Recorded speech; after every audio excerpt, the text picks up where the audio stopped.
Welcome to the MasterCard Digital Doors webinar on digital presence and payments. I'm Carrie Jablino. I'm the Director of Small Business Solutions for MasterCard. We're so happy to have you here today with us to hear about digital presence and payments. For those of you who are new to MasterCard Digital Doors, this is a very exciting program and platform that we have. And I'm going to introduce my colleague, Amber Dawkins, who is our Vice President of Small Business for the North America team. So with that, I will hand it over to Amber. Thank you so very much, Carrie. Good evening, good afternoon, everyone. I'm so excited to be here and to talk a little bit about our Digital Doors program. As Carrie mentioned, I am Amber Dawkins, and I lead our financial inclusion as well as access to capital efforts for the North America small business segment. And just to provide you with a short overview of our Digital Doors program, it is a program that provides educational resources, access to solutions and tools to help small businesses become more digitally enabled as well as financially empowered. We have a website that you can go to, which is www.mastercard.us/digital doors, that you can visit to take a digital readiness diagnostic to help you understand where you are on your digital journey and also to receive recommendations on how to run, grow, and better manage your business. In addition to the webinar that we have today, we will be hosting webinars throughout the year. So you can find this information through the CVent registration page, as well as additional information that you may receive from your partners.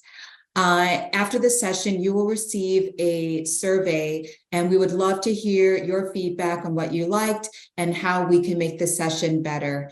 And so now I'm really pleased and excited to introduce our host for the evening, Martin Guerrero. Martin is a member of the Global Policy Partnerships and Community Impact team at Block. Block is a global technology company with a focus on financial services, and it is made up of Square, which is going to be part of a discussion today, as well as Cash App and other companies, just to name a few.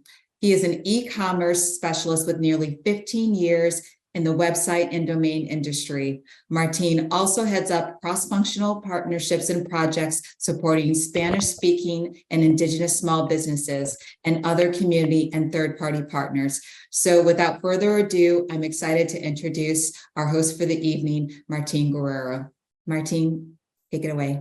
Thank you. Thank you, Amber. Appreciate that. Let me go ahead and share my slides here. Welcome, everyone. Thank you for being with us here this evening or afternoon, depending on where you are. I am here in sunny Scottsdale, Arizona, where we hit 99 degrees today. So awfully warm for spring, but we're here for it. All right, so today we're going to be talking about bringing your business and your brand online. And so for us at Square, it's really important that we help our sellers understand the importance of owning their own online store, their own online store presence. And so there's a couple of key reasons for that. Number one is, when you own your own web store, you have full creative control.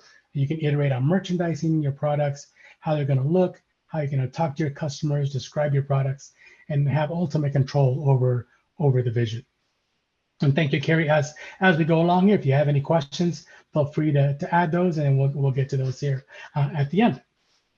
Second, you do have control on price, right? There's many third-party marketplaces out there that do serve their purpose, especially for helping drive new customers to your online presence. But ultimately, you're paying higher fees. They're taking cuts of your sale. But with your own online store, you have control over that price and a complete control over your margins. And then third, and for me, most important, is you own that relationship with your customers. When they come directly to you and to your store, right, you own that relationship. I can go to a food delivery app, for instance, and order directly to the app, and they're really just using the restaurant I'm ordering for as a kitchen, and I'm essentially the app's customer. Whereas if I order, to go directly through that restaurant's website, I'm their customer. They're dealing with me directly. Any issues that there may be are going to be dealing with them directly instead of through a third party. All right, so I've done a lot of, I've built a lot of websites for myself personally, for my businesses, for my family's businesses, for friends, and obviously through my work. And a lot of times I hear, when I'm working with folks, it's like, why you want to have a website up, and the purpose of your website really is that obvious reason for what you think a website can do for you. And on the left-hand side of the page here, I've looked at some of the most common purposes that I hear, right? Like, why do you want to have a website? What's the reason for that? And I'll hear someone say, "Oh, I want to get traffic to my website and grow my audience." It's like, okay, that's great, but really the goal that you want is you want to attract traffic, grow your audience because you want to sell them your newest ebook, right? To them, or someone says, "Oh, I really want to showcase my products," and it's like, okay, well, really what you mean is you want to showcase those products and you want to sell them, and that's okay to say that, right? I mean, ultimately, you're a business. You do want to sell your products and services, so it's okay to say, "I want a website so I can sell my products and services," right? Instead of being just, "Oh, I just want to showcase them." It's like, great, if you showcase them and no one buys them, you may not be in business very long, especially if you're counting on the sale of those products. So again, all great reasons here. I won't go through them all. Great reasons to have a website. They don't necessarily help you do anything specific, which is why really when you talk about that purpose of having your own online presence, you're thinking about it as a goal, right? The goal is the real reason why you want and need a website. It's what you want to happen as a result of having it. You can have the most beautiful website in the world. It's got all the bells and whistles, but if it ultimately doesn't convert into sales, into new consultation registrations, into new haircut bookings, whatever that might be, it's really not going to do essentially what you want it to do. So let's now go over some of the content you would need to make your website really happen. And so we'll talk about that in terms of website essentials, right? Really what every small business website needs. And I think of it this way, we're all consumers here, right? We're all shopping online, we're all shopping through our phones. So this is nothing new shouldn't really be anything new to you, because whether you're a brand new website for the very first time, or you go to one of the busiest websites in the world, they're gonna have these elements, right? Every single website does. It's because it's familiar to us. When we go to a website, we want it to be familiar. So these are the things that do that. Number one is a logo. If you have one, and you really should, it's going to be displayed. It should be displayed right away, making sure that that logo fits into your brand in every way, especially with the colors and the fonts. And you'll see for most websites, it's usually going to be in the upper left-hand corner or right in the upper center there, bold and bright, right? One of the first things you see. That primary image is going to be, again, the main piece of content folks see, and that's what it's referred to as a primary image or a hero image, and usually it's what you see before you scroll down on a website, what folks would call above the fold, which is an old newspaper term that's still used in terms of websites, which is odd, but it's above the fold, right? So when you see a newspaper, it would be folded. The very first headline, very first image was all right there to catch your eye and make you purchase that. The search box, I like having a search box, especially because when it's in that upper fold in that first section that you see, simply having that option to search puts your buyers at ease, even if they don't necessarily use it, right? Knowing that it's there is a transparency cue for your buyers. Knowing that they don't necessarily have to scroll through all of your website, kind of go through a dozen pages to find what they need. They can just go into that search box, type it, find it, get to it, and be done, right? Let them know, hey, I'm not hiding anything. If you want to find something specific, search for it, you'll find it. It goes without saying, mobile first. I mean, really, every single one of us is walking around with one of these in our hand or in our pocket at all times. Most e-commerce sales are happening today on a mobile device, and I can speak to Square. Square online website stores, 80% of their purchases are coming from a mobile device. That's, just a few years ago that was unheard of, but 50% was like a magic number. But now over 80% of the sales coming to Square Online web stores are coming from a mobile device. So you always have to make sure that website is mobile first. Most website builders out there are, because it's so important. It used to be that you had a desktop site and a different mobile site, and they didn't necessarily match up.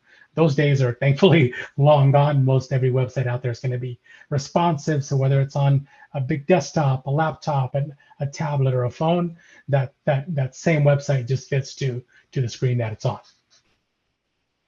The footer. The footer is that bottom section of your website that every single page has. It's the same across every page. And for most people, when they go to your website, they're going to look across the navigation area there. They're going to look at your photo, going to scroll down, get to the footer to find out, how big is this web page. They're going to be down at the bottom there. Great place for you to have your social media icons, contact information, even newsletter sign up forms. Secured. I have secured on there. Again, this is something that at one point used to be an optional thing for a website, whether it was secured with the, you'll see, like if you're in an address, if you're in a web browser right now, you'll see a little lock in the address, the Zoom address there, because it's secured. And that didn't used to always be the case for some, but now Google, Firefox, Microsoft, they all require that your website be secured in order to be indexed. So definitely something that you have to have, especially if you're taking any type of payment on a website. It's a absolute must have. Speaking of social media links that you can put in your footer, right? This goes to social proof, things that are familiar. Folks are new to your business, your brand. They're going to do some investigating, and that usually means looking at your activity on social media. What are people saying? Are they reposting? What are you posting? What type of content? They're gonna look, right? That's just gonna happen. So having that there front and center, either in the upper part of your web page or in the footer, and on every single page, having that there, letting them know, hey, there's my social media. Go check out what we're saying. More importantly, what other folks are saying about us. All right, and then last, standard pages. Again, we're all consumers, so we all are familiar with home, about, contact us, gallery, right? Photos, like those standard type of pages. That's not to say you can't have any other type of pages, but having those standard pages so folks can quickly and easily see, oh, this is what I'm familiar with, right? I know I can go here, here, and here, and I know what kind of content will be there. All right, so those are just some of the basic essentials, right? Before they get to your website, they've got to type in your address, which would be your domain name, right? That's your address on the internet. And so when you're considering registering your address, right? Here are some tips for that. In my life and career in the website and domain industry, I've purchased well over 100 domain names and sold quite a few. Obviously, the most common domain extension out there is going to be your .com, which was one of the first domain extensions, standing for community, followed by .net, .info, .org. Again, most of those were some of the first domain extensions, which is why so many sites use them and are the most recognizable. There's a plethora of new domain extensions coming out all the time. So whatever might work best for your business, consider that as well. Number one here, making it easy to spell and memorable. When I say make it easy to spell, I mean, that kind of goes without saying. But what I see a lot is people using different spellings of a word. Like the word express is probably the most common one. You can spell it with an E at the beginning, or you can take off the E and just start it with the X. It's the same exact word, spelled, said exactly the same way. But if I go to two websites with that, if I go to the domain name with each of those spellings, it could take me to two totally different websites, two totally different brands. So you want to make sure, if you're telling someone what your domain name is, most folks are going to usually go with the most common spelling, which is going to be the E. So just be cognizant of that. If your domain name's long and complex, right, your customers risk your customers mistyping it, misspelling it. As short and simple as you can is the way to go. Again, so a domain name can only have letters, numbers, and hyphens in it. So those are the only characters you can use. I would definitely avoid hyphens if at all possible. Most domain names out there don't have hyphens, so I would avoid that because folks are normally not going to put that in there, especially if you don't have it in front of them that your address has these hyphens in there. I would avoid those. Folks try to, oh, my domain name is already taken, let me just register one with the hyphens in there, to avoid that. I would avoid doing that all possible. With numbers, again, that kind of goes with, you can spell the number or you can use the numerical way. So if mine is, 5guyshousecleanings.com, is it the number 5? Is it 5 spelled out? Do I have both? Do I have both domain names? If I do, I can point both of them to my one website. If I don't, maybe a competitor purchased the other version and is pointing it to their website, hoping to siphon off some of my business. So just be careful with those types of those domain names, as they can be a little confusing there. Use keywords and research your domain name. I would definitely, you want to research what's out there. If you have maybe a business name that isn't, easy to say or, memorable, you can use keywords in place of that go to your website. So, if mine is, Martine's windshield repair, business, whatever that might be, maybe I don't want that long name. I just have, again, I'm in Arizona, so maybe I have ArizonaWindshields.com or ArizonaWindshieldReplacement.com, right? Which is something someone might type into Google to search for a windshield replacement, right? Arizona windshield replacement, or if you're only going to be specific to one city, maybe I type in, Phoenix windshield replacements, and being that those keywords are in my domain name on my website, that might make my website come up earlier or higher. And when they get to my website, it says my name, right? Martine's Windshield Replacements Service, right? All my info is there now. So definitely take a look at that. When you're choosing a domain name, if you find something that you like, that's catchy, memorable, register it. Domain names have been around for quite some time now. Very difficult to find short, easy domain names that are just available to register. You might be able to buy them. Folks do resell domain names. So if you find something that you like and it's available, domain names are, $10, $20 a year. So really inexpensive. I would definitely lock that in. Even if you think you might change it, you do usually have a little bit of leeway to cancel and get it refunded.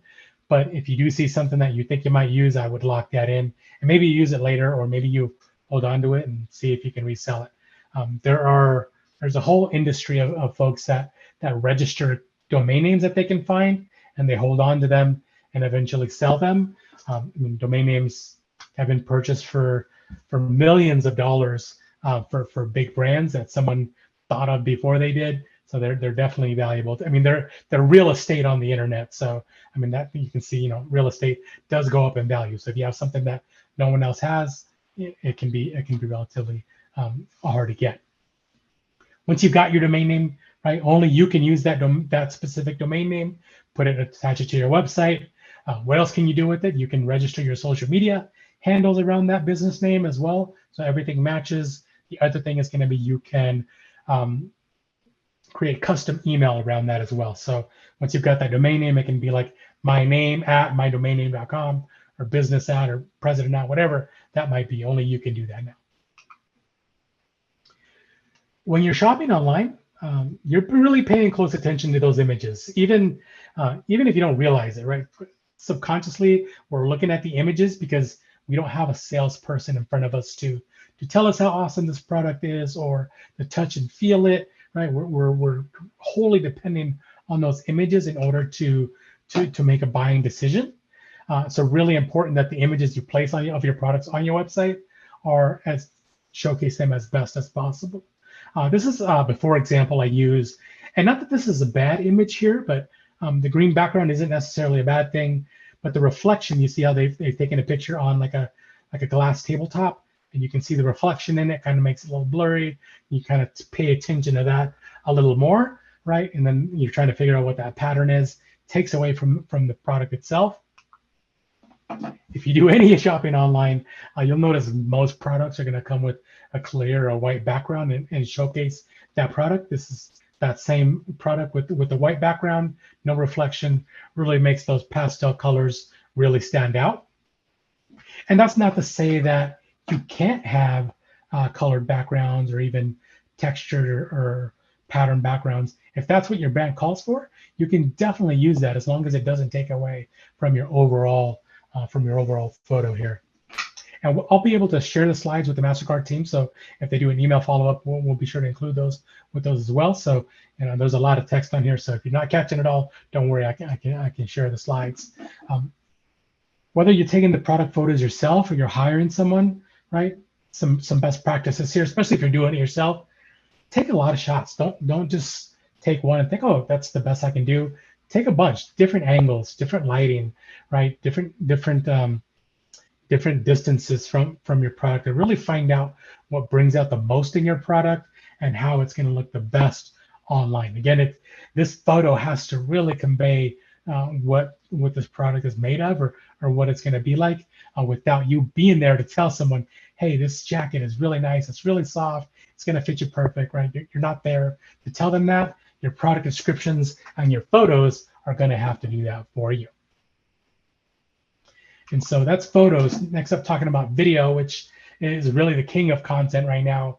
You look at platforms like YouTube, Twitch, TikTok, right? Video is the ultimate content. Even Facebook, Instagram are using it more and more. So it really is, again, the king of content. These are just some of the more common types of video that are used out there. Number one, your educational videos, right? They're helping your brand discoverability. Really, the best type of content is to help you achieve your goal. Your product videos geared, showing your product's benefits to help really resonate with your audience. It doesn't just list all your features. You don't have to necessarily do that. Your company videos, or what you call culture videos, right? Everyone wants to feel like they're a part of a great story. Use these company videos to really tell yours. Show them the real people on your team, the real struggles you're going through, to really help humanize your brand and to boost trust, right? Folks know, oh, I see Martin's Instagram videos, his stories, showing us what's behind the kitchen or them making the jewelry or sewing the clothes, right? You can see these are real people, real family that I like doing business with. FAQ videos, some of the most common out there, right? Really to help answer the most common doubts that your clients have. Clear FAQ video can make those doubts disappear. Testimonial videos. These are probably the ones I love the most besides the culture videos, because they can be really, really powerful. They can help you build up your brand's trust by showing your clients talking about you and maybe about their initial pain points and how your product or service solve that for them. Again, this goes to social proof. I expect when I go to a website, the brand that I'm dealing with, it's going to tell me that they're awesome and everything they do is great and the products are awesome, right? I expect that. They're selling me their product. But when I see on their Instagram, for instance, someone that bought something from them and I was sharing, man, I brought this product from abc.co. It's amazing. It's awesome. It's everything they said it was. Highly recommend it. Go check it out. Boom. Right? That's a real person that's not hired necessarily to do that. For most, if it's a promotional video, they have to label it as that. But folks that really like your brand and like doing business with you can really, really help you boost that up by sharing your videos. So at any time that you can, testimonial videos, very, very powerful. How-to videos, I mean, that's essentially how YouTube started, right? How do I do this? How do I do that? I've solved a lot of problems myself by going to YouTube and looking up how to do a specific thing. You can use those to show how your product can help someone solve their problem as well. When you're building out your website, again, I mentioned, they're not there in front of you to talk to, so you kind of have to drive them down a path to doing business with you, and that's what a call to action is. You can see here, I've got a quick shot of from the MasterCard website, the Digital Doors program, right? They've got this image here, and you can see that bright white button, Get Started, right? They're telling you, if you click this button, you're gonna get started, right? You know what the program is, click here to do that. Without that, maybe you just keep scrolling, you kind of, you go down another path and you lose focus. You keep scrolling down on this page, there's another call to action to get started there as well, to let you know, hey, we're offering this great program, click here to get started. It's not a please or a thank you, it's just a, hey, get started. Think of it as someone coming into your shop and saying, oh, where do I find leather belts? You say this way, right? You're telling them where they need to go. That's what a call to action will do for you as well. And you can see, I mean, these are some of the more common ones. We're all familiar with these. We've all seen these on other websites, right? Buy now, shop now, upgrade today. These are all calls to action that are using to, again, guide you towards doing business with them. Email marketing. I love email marketing. It's still one of the #1 channels for a return on your investment. If you can do that, well, if you take the time to build an email list, even if you're a brand new business and you've got a brand new website up and running, you don't have any customers, it's a good idea to have a form for folks to fill out to get info from you at a later time, right? You start building up that list as you get customers. They start getting added to the list as well, right? So start doing that. And when you're thinking of sending out that first email, think about what do I look forward to receiving in my inbox? I have a specific email that I use when I sign up for 10% off your first purchase, or give us your email to get this free download. Right? I have a specific email for that because I know what I'm going to get. So when I see these emails, it's what I wanted because I added my email there. So again, really great product. Tons of different options out there for you to be able to use. Highly recommend you start thinking about that very early on. All right, social media. it's a big one, right? A big topic and still constantly evolving. I like to think of your website itself as the center of gravity for your online presence, and really no social media account can replace your website, which again is like your digital home. So when you're thinking about getting on social media and doing marketing for your business there, great tools, for the most part, free tools, and carry and everyone is there. All the different platforms, they have their own audiences. So thinking about which platforms you want to be on. If your audience tends to skew younger, you're probably looking at something like TikTok. If their audience tends to skew a little older, then you're probably looking at Facebook. And in between that is Instagram, which can handle both. All right. So doing your homework, doing your defining your strategy. Which platforms do I want to be on? Where, most importantly, which platforms are my customers on? Right. And this can be whether just doing some informal surveying of your customers or potential customers, or other brands that maybe offer what you offer. Where are they and where are their customers? So looking at that, engaging with your fans. That's the great thing about social media, is the ability for you to be able to engage with those fans. They go there because they know there's someone manning this account. If I reach out to them, I'm gonna usually get a response. If you're one of those that doesn't respond, you're gonna get that reputation. The folks are gonna know it's probably bogus. They're not gonna want to engage with you. So how do you engage with people, right? You create shareable content, and we'll go over what kind of content that can be, and then how you can measure that success. So breaking down the types of content here, they're going to look really familiar to the video series, right? How to, reviews and testimonials, inspirational, insightful, emotional. I like the emotional one specifically because I like the example I have here. A greeting card company could show a child, opening a birthday card from their grandparents as a reminder that, email or video chats aren't everything. Sometimes getting that physical gift, even something like a card, can mean a whole lot more than just a phone call or a text or like a FaceTime chat. Really pulling at those heartstrings there. And again, inspirational. We've seen those, right? Both posting, rise and grind, have a great day, those types of things to get people to, to have a great day. Again, reviews, testimonials, super powerful content. Social media is definitely the place for those.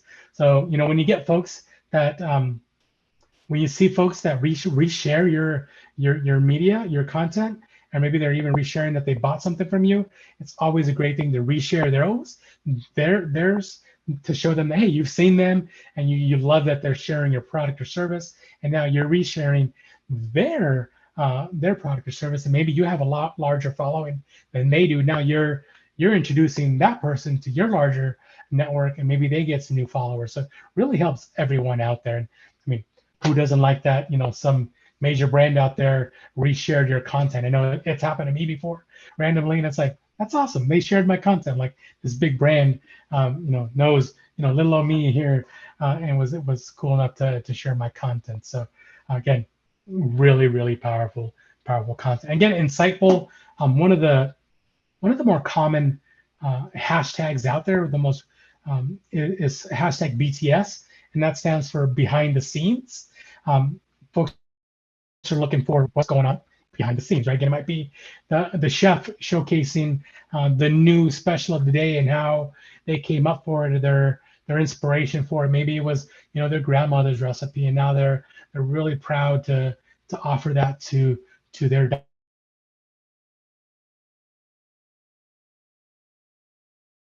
dines, and really showcase the ingredients that they use, and cutting and grilling, whatever they're doing, versus the usual post of the beautiful plate already created, beautiful table, dining room, right, showing some of the nitty gritty behind the curtain. All right, so you're creating content, different types of content, specifically content that your followers really want. What does success look like, right? Followers, fans, views.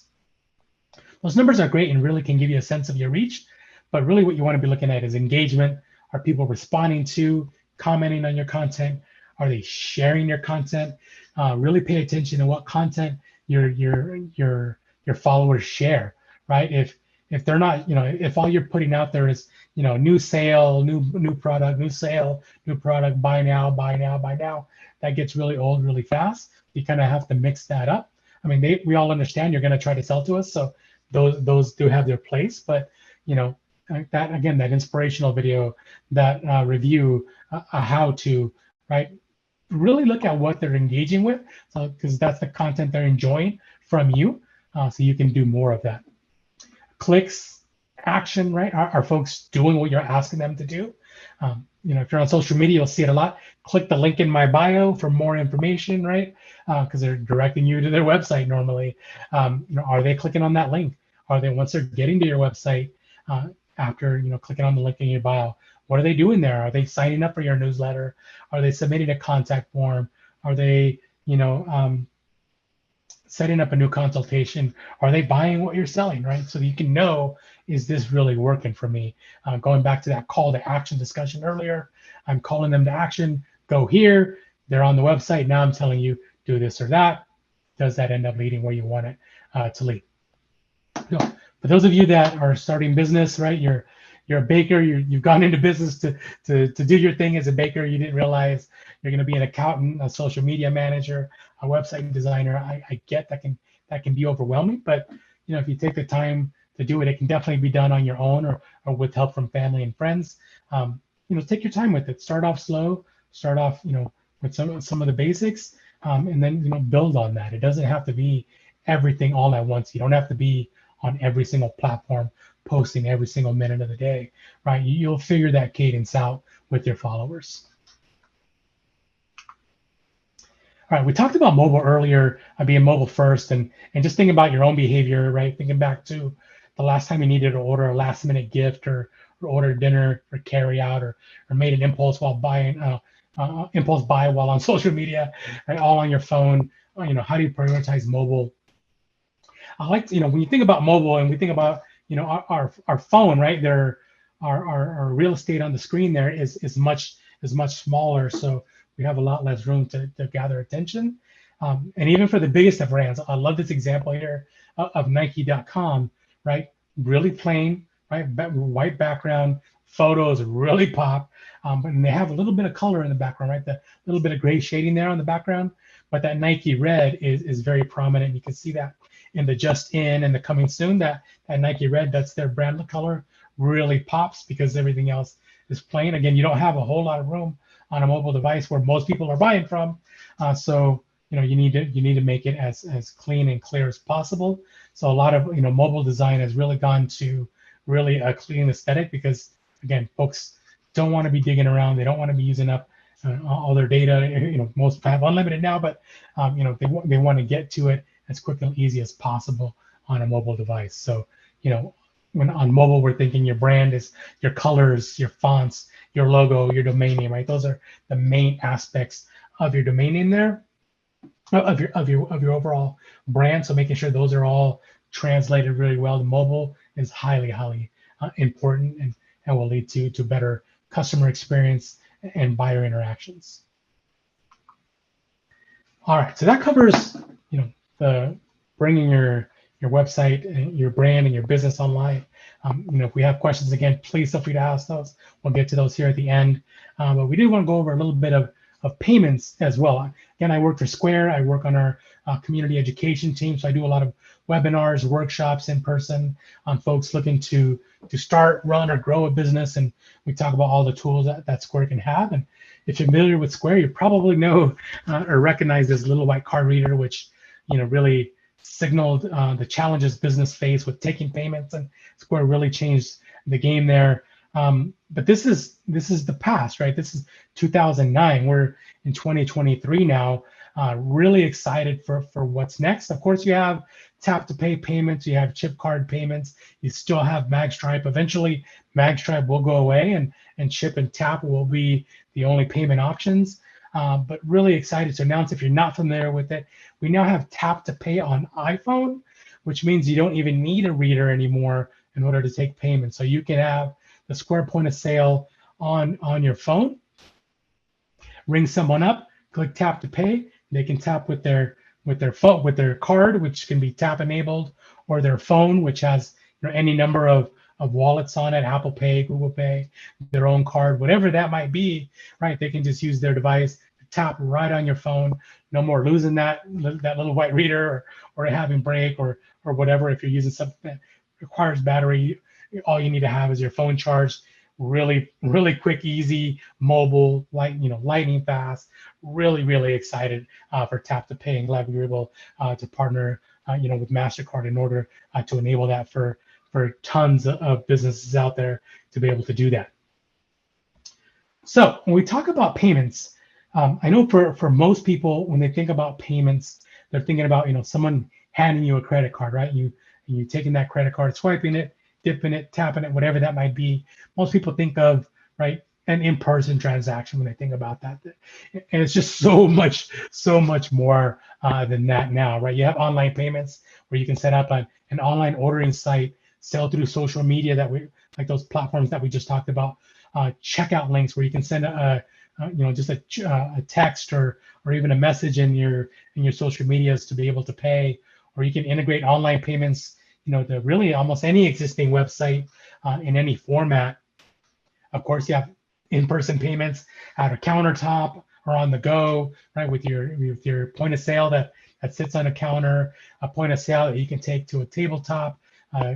We just saw the point of sale, the manual point of sale on your phone with no hardware needed, right? Tons of different ways you can take payments there. Remote payments, right? You can create and send digital invoices, sell by text message, and get paid really anytime, anywhere.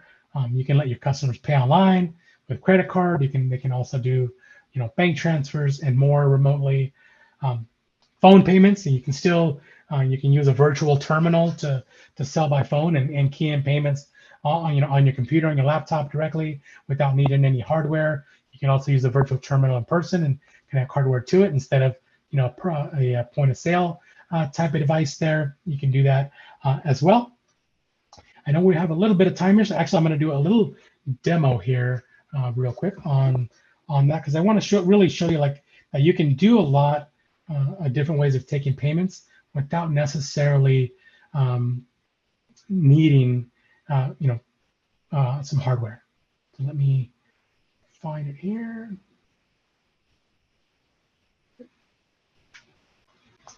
Okay, you should now be seeing the Square point of sale.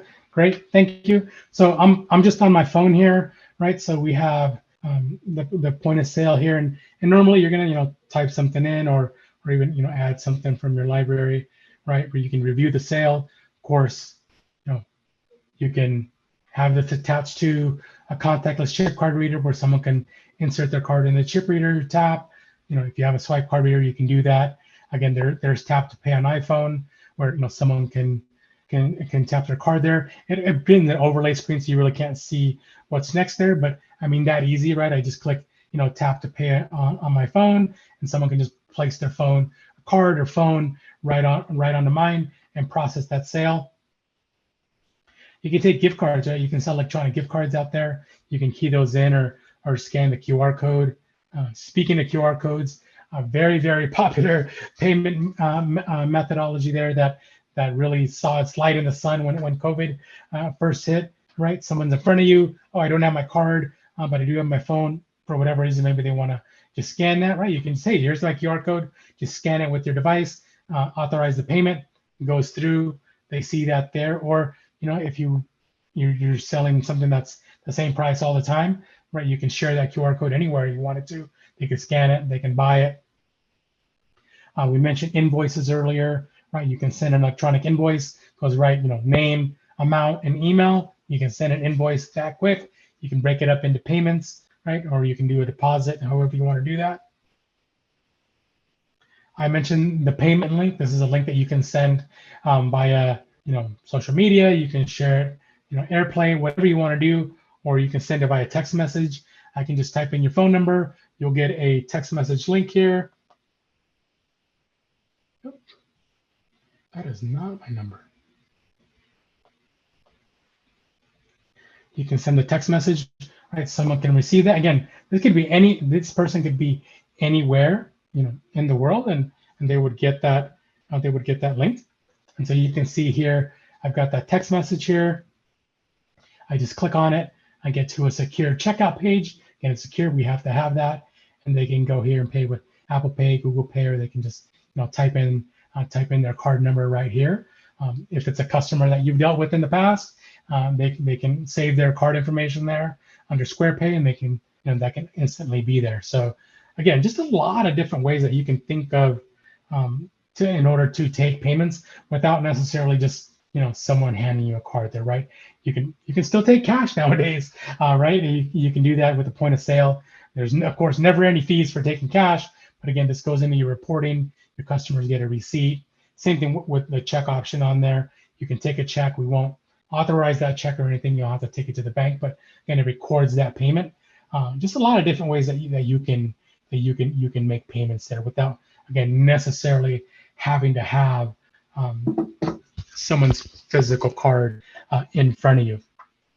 And you can update this. You can change which payment options are here. You can choose not to do some of the payment options if you don't want to. Again, that payment link, you can share it on your social media. You can put it in your email marketing, whatever you want to do in order for folks to just click on the link and be able to buy it in order to to do that. Again, we had mentioned also as well the tap to pay on iPhone, which again I really love. It's and the folks that I've it's only been out a few months now, and for the folks that I've met in the wild that are using it are really finding it really just awesome, and that it's easy to do. No hardware. Oh, that covers the point of sale.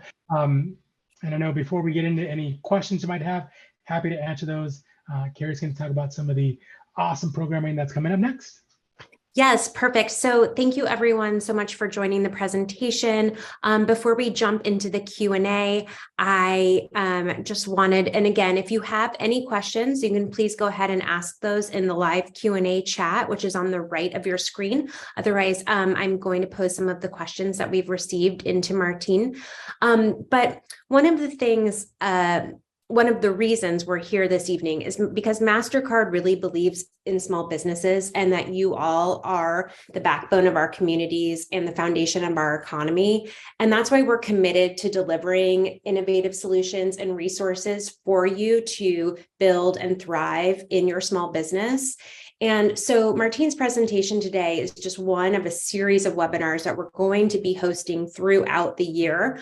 Now that you have registered, you will be receiving email notifications of these in advance. All of the webinars are complimentary, and they will run approximately every 2 weeks. So our next session will be on April 23rd, How to Prevent Cyber Attacks. This is actually going to be led by MasterCard's Cyber and Intelligence Solutions team. It's an excellent webinar and goes hand in hand with everything that you just learned from Martine about your digital presence. And then starting in May, we will be doing a panel discussion with our partners Lendio and Axion Opportunity Fund about access to capital. And we know this is a hot topic for many, if not all of you. So we really encourage you to stay tuned for more details about that.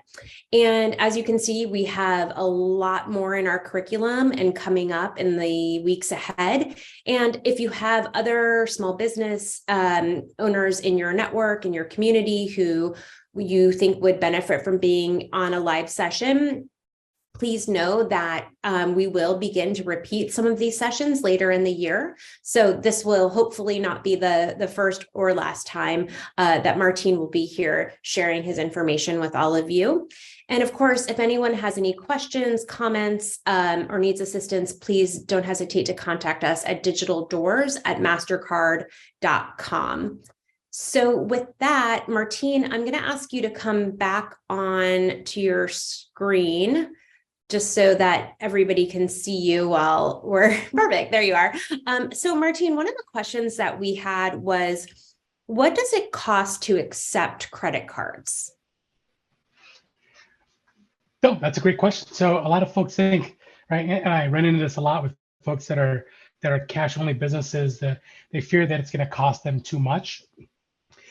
For a company like Square, right, there's no monthly fee, so you don't pay anything monthly. You just pay per transaction fee, and that fee for whether you're swiping it, dipping it, tapping that card is going to be 2.6% plus 10 cents per transaction. So when I do this live, I'll usually do like a $25 transaction, like a live transaction, because in the point of sale, you can immediately see what that costs you. And I believe it's been a bit since I did. I think it's like 75 cents, right? Or it's either 25 cents or 75 cents. One of the, let's say it's 75 cents, right? So on the $25 sale, it costs you 75 cents.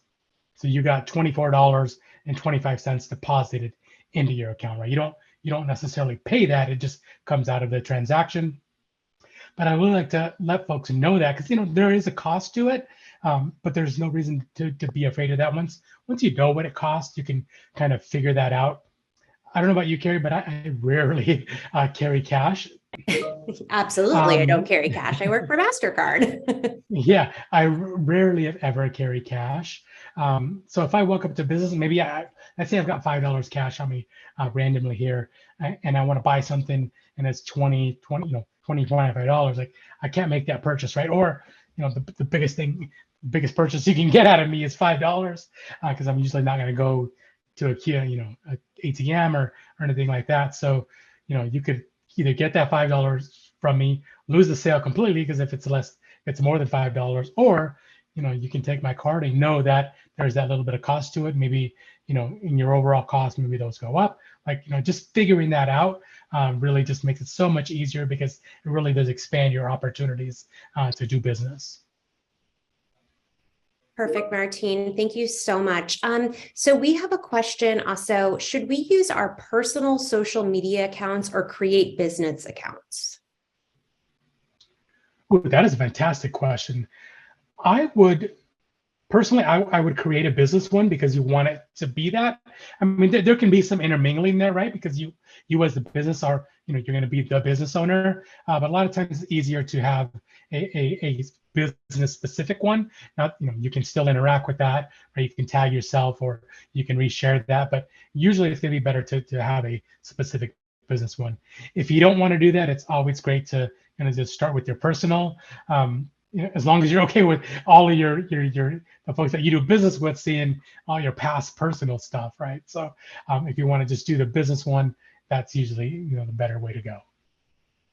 Perfect. Now we have a question from Gloria. She asked, is this app in Google Pay? So I assume she's asking about the Tap on Phone app. So the Tap to Phone right now is with Square, at least it's iPhone only right now. Android will be coming soon. And so it's a very, very recent launch. So started with iPhone and will be coming to the Google Play Store here shortly. Okay, great.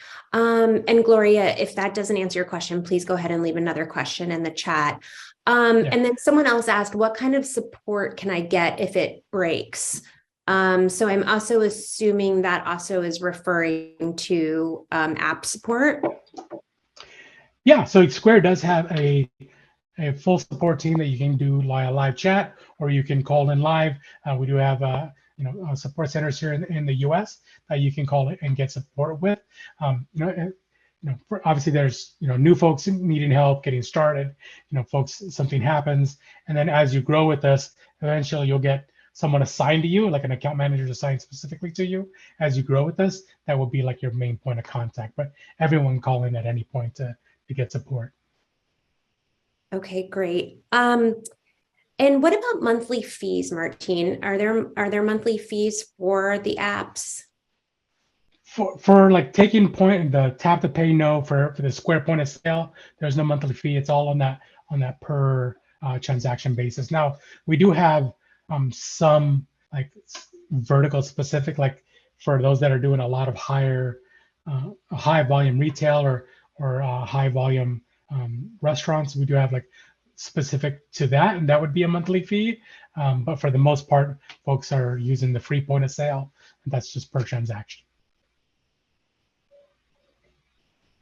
Okay, great. And sorry to be jumping around everybody between payment questions and digital presence questions, but we're getting a lot of great ones. So someone asked, how often should I update my website? Oh, very important as well. That's probably one of the bigger mistakes folks make is they create a website, it's great, it looks good, and they leave it, and it gets really, it's a really static website. The search engines, Google, Yahoo, Bing, don't like that too much, right? They're constantly searching sites for new information because they want to be able to provide the latest and greatest. Now, a lot of your content may stay the same on your website, but it's always good to post newer things on there, updates, images, videos, whatever that might be, to give it a fresher look. Okay. Thank you guys for these great questions. We have a couple of more. How often should I post on social media? That's a secret sauce. and that's really going to depend on how much folks are interacting with your content. I think if you're new to it and starting out, once a week is usually good to kind of get that going. I know, there's accounts I follow that are posting hourly, and that can get kind of tiring and kind of lose its value, but really just depends on you and how folks interact with your services. So weekly, if that's daily, then great. If it's, as long as it's not the same thing, right? It's not as long as you're not posting daily, buy this, buy this, buy this, buy this, right? That same message, that'll get lost really quickly. Having a good mix of content, personal content, inspirational, right? Of course, there's the selling aspect. You're a business, you're gonna hey, we've got this new product, we're having a pop-up event this weekend. Like, that's okay, just as needed. Okay, great. And sorry to jump around, Martine, you're such a pro. Going back to a payment question, can I set a minimum amount in order to accept cards? That would be entirely up to you as the business owner. I mean, I think for most point of sales, like the minimum you can you can process on a card would be $1. But yeah, that's up to you as a business to decide whether it's worth it for you, right? Like, okay, if I'm taking cards for a product that's, $1.50, that's going to eat all of my profit, right? Like, I get that. So yeah, you can absolutely have those rules for yourself as a business if you choose to. Perfect. Thank you, Martine. I think that handles every question that we got in the Q&A.